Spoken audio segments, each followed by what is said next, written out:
دا مالم ډېره عجیبه فتنه ده د انسان په دې مزغو کې چې کوم دی دا منګوټی نه دی دلته په دې کې عجیبه نشي به تاویږي را تاویږي چې 2-3 روپۍ ورسره راشي او چې بس یم خو همداسې بیا الله رب العالمین فرمایي وګورئ فرعون مې راونیو سره د بادشاهۍ د په بادشاهۍ غرور وکړو حامان مې راونیو چې دی وزیر د خپل وزارت باندې فخر او غرور وکړو قوم شعیب مالدار او تاجران غټ دا بعضې خلک په خپل تجارت او کاروبار باندې ډېر فخر کوي کمپنیانې مې دي کارخانې مې دي او دا مې دي او هغه مې دي نو ویدي نو څه چل وشو ویدي او یو مولوي صاحب ډېره عجیبه خبره کوله و یو بیان مې اورېده دی مولوي صاحب ډېره ښایسته خبره وکړه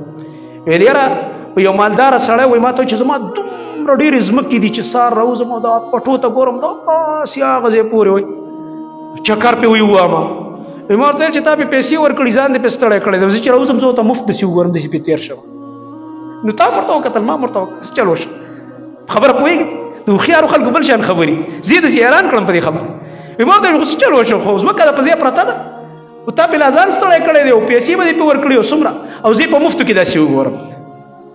دا هغه د تکبر په مختلف انداز باندې هغه نشي الله اکبر نو حامان دا د وزارت د لاس الله رب العالمین تباه بیا الله رب العالمین فرمایي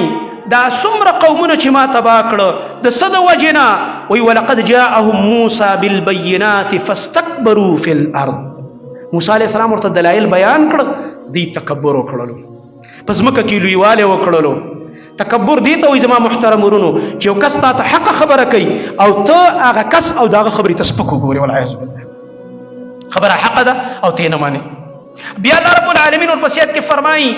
فکلا اخذنا بذنبه الله فرمایي اسې بې سمې نه دي نیولي دا هر یو قوم مې په ګناه باندې نیولی دی فمنهم من ارسلنا علیه حاصبا بعضې قومونه داسې دي الله فرمایي چې ما پې د کاڼو باران کړی د کاڼو باران یې په چا کړی په قوم د لوط علیه السلام چې په اور پخ شوو کاڼو باندې ویشتلی شي ولې بدکارو زناکارو او زناکار سنګسارول پکاري زموږ دین کې هم دا دغه چې واده والا یو بدکاري وکړي سنګساری تر دې پورې چې مړ شي نو دا بدکارو په اور باندې اور په کاڼو الله رب العالمین ویشت او کلی په الټه کړو ځکه کارونه الټه کول د نارینهو سره بدکاري کوله چې دا کار زناور نه کوي زناور دا کار نه کوي نارینه سره بدکاري نه کوي او ځان ته انسان وای او هغه دا کار کوي نو دا د انساني فطرت تم خلاف کار دی او دا د زناورو نه بدتر کار دی چې زناور هم د دې کار نه شرمېږي او ځان ته انسان وای او هغه داسې کار وکړي الله رب العالمین دومره غصه کې راځي چې د اور په کاڼو یې ویشتل او کلي ته الټه کړه دا ځمکه بره شوه او د کورونو چتونه ښکته شو بر الله رب العالمین اسمانه پورې چې کوم دی اوچت کړه لاندې راخطا کړه الله اوس هم هغه ځمکه همداسې پرته ده او فصل مسل پې نه کېږي هغه اوبه هم چې کوم دی سخا او مردار یې دغه شانته پرتې دي الله رب العالمین تباه کړي نبی کریم صلی الله علیه وسلم چې په دغه علاقو کله تېرېده او جهاد له بتلو د عادیانو د سمودیانو قوم لوط د علاقې به راتلې رسول الله صلی الله علیه وسلم به ملګرو ته ویل ګوره دلته ګوره ډوډۍ موډۍ ونه خورئ دلته ګوره ایثار نه شئ دمه ونه کوئ او چې په دې علاقو تېرېږئ جاړئ به ګوره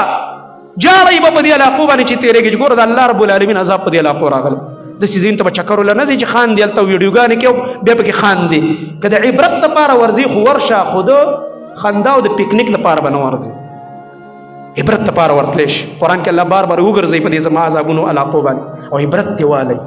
چې دا څومره مضبوط خلکو الله تباه و برباد کړو رب العالمین د چا څه پروا ساتي د نوح علیه السلام د پیغمبر زوی دی چې د الله نافرمانه دی الله په طوفان کې تباه کړو الله فرمایي په بعضې خلکو مې د کاڼو باران کړی ومنهم من اخذته الصیحه بعضې خلک مې په چغه باندې نیولي دي یو ملک پې راغلی د عذاب جبریل علیه السلام پې راغلی دی صرف یو چغه پې والي ده او زړونه یې چې کوم دی شلیدلي دي او تباه شوي الله رب العالمین سره داسې ملائک چې د هغې یو چغه موږ نشو برداشت کولی یو کړکې موږ نشو برداشت کولی